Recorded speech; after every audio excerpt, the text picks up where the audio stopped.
Hello students, यहाँ पर हम लोग मैथ का एक महत्वपूर्ण कॉन्सेप्ट देखने के लिए जा रहे हैं। जैसा कि तुमको प्रश्न यहाँ पर दिख रहा है, कई बार अगर तुम अपर 6 क्लास हो, 7th में हो, 8th में हो, 9th में हो, 10th में हो, तो निश्चित तौर पर इस तरह की समस्याओं से तुम्हारा रूबरू हो चुका होगा और हो सकता है समस्या हो। तो इसको हम लोग समझेंगे और दूर करने की यहाँ पर हम लोग कोशिश करते हैं कि कैसे इन समस्याओं को हम लोग सॉल्व कर सकते हैं, इन समस्याओं को दूर कर सकते हैं।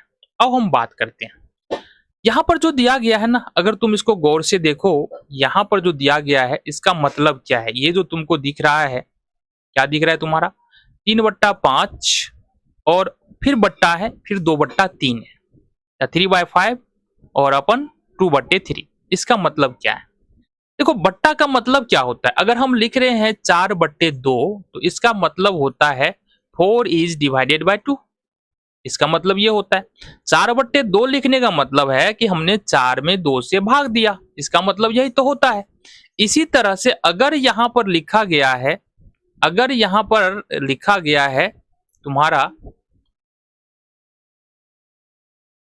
अगर यहाँ पर लिखा गया है 3/5 और फिर बट्टा है, फिर 2/3, इसका मतलब हो गया तुम्हारा 3/5 और ये जो लाल वाला लाइन है ये भी बट्टा ही है, तो इसका मतलब है ये डिवाइड हो जाएगा और ये होगा 2/3। ठीक है, सिंपली। अब ये देखने के बाद हो सकता है तुमको आसान लगने लगे। और डिवीजन का रूल क्या कहता है, जो पहले वाला फ्रैक्शन है, पहला वाला जो फ्रैक्शन है जो कि 3/5 है, इसको हम ऐसे ही लिखेंगे, देन भाग बदल जाएगा गुना में, और जो दूसरा वाला फ्रैक्शन है उसको हमको उलटना है, अंश को हर बनाना है और हर को अंश बनाना है। तो यहां से ये हो जाएगा 3 अंश और 2 हो जाएगा हर। अब चूंकि यहाँ पर कोई सभी जो है सिंपलेस्ट फॉर्म में है, 3 से 5 नहीं कटने वाला है, 3 से 2 नहीं कटने वाला है, 5 से 3 नहीं कटने वाला है, तो हमको सिंपली यहाँ पर मल्टीप्लाई कर देना होगा। 3 तिया 9 और 2 दूनी 4। ये तुम्हारा आसानी से उत्तर यहाँ पर आ गया। ठीक है जी, नेक्स्ट प्रश्न को हम लोग देख लेते हैं, जो कि हमारा 5/6 और बट्टे में है हमारा 3/4। बिल्कुल इसको भी इसी तरह से सॉल्व करेंगे। यहाँ पर दिया है हमारे पास 5/6। अब ये जो लाल वाला लाइन है ये भी बट्टा ही है, इसका मतलब हम भाग दे रहे हैं इसमें 3/4 से। हमने कहा बाबू डिवीजन का सिंपल सा रूल है, पहले फ्रैक्शन को जैसा है वैसे ही रखना है, देन भाग का चिन्ह बदल जाएगा गुना के चिन्ह में। उसके बाद जो दूसरा फ्रैक्शन है उसका अंश हर बन जाएगा और हर अंश बन जाएगा। इसका मतलब 4 ऊपर चला जाएगा और 3 हमारा नीचे चला आएगा। अब यहां से देख रहे हैं तो यहाँ पर 3 दूनी 6 हो जाएगा, 2 दूनी 4, सिंपली मल्टीप्लीकेशन है। 5 दूनी यहाँ से 10 हो जाएगा और 3 तिया यहाँ पर 9 हो जाएगा। ये हो गया तुम्हारा उत्तर। तो इस तरह से तुम इजिली इन प्रश्नों को सॉल्व कर सकते हो। अगले प्रश्न की ओर बढ़े, 2 प्रश्न और है, इसको हम लोग देख लेते हैं। प्रश्न क्या है हमारा, इसके बारे में बात करते हैं। आओ जी, देखो प्रश्न क्या है हमारा। प्रश्न है 9/10 फिर बट्टे में 3/4।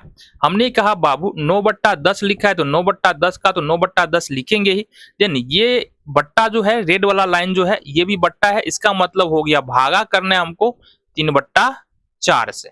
देन हमने बताया सिंपली 9 पहले फ्रैक्शन को के साथ कुछ नहीं करना है, देन भाग बदल जाएगा गुना में। उसके बाद दूसरे फ्रैक्शन के अंश को हर बना देना है, हर को अंश बना देना है, तो 4 ऊपर चला जाएगा और 3 आ जाएगा नीचे। ये सिंपली 5 दूना 10 होगा, 2 दूनी 4, 3 एकम 3 और 3 तिया 9। अब कोई भी कटने वाला नहीं है तो 3 दूनी हो जाएगा 6 और ये बट्टे में हो जाएगा 5। तो इस तरह से इजिली तुम इस तरह के प्रश्नों को सोल्व कर सकते हो। देन हमारे पास लास्ट प्रश्न है, यहाँ पर क्या दिया हुआ है 2/5 और बट्टे में 5/6। कैसे हल करेंगे, बिल्कुल जैसा हमने पीछे के प्रश्नों को सोल्व किया है उसी तरह से इसको भी हल करना है। तो ये हमारा है 2/5। अब फिर से बट्टा आ रहा है, मतलब यहाँ पर हमको भाग करना पड़ेगा, देन हो जाएगा ये 5/6। अब क्या करना है, अब यहाँ पर हमको करना है 2/5 का 2/5 हो जाएगा, भागा जो है बदल जाएगा गुना में, 6 चला जाएगा ऊपर, 5 चला आएगा नीचे, तो यहाँ पर हो जाएगा 6/5। क्या हो जाएगा ये हमारा 6/5। क्या कोई यहाँ पर भाग लगने वाला या गुना में देखेंगे कोई कटने वाला है क्या, नहीं कटने वाला है। 5 से 6 नहीं कटेगा, 2 से 5 नहीं कटेगा, 2 से 5 नहीं कटेगा, 6 से 5 नहीं कटेगा। तो इसका मतलब सिंपली मल्टीप्लाई कर लेना है, 6 दूनी हो जाएगा 12 और 5 25। तो इस तरह से तुम इन सारे प्रश्नों को हल कर सकते हो।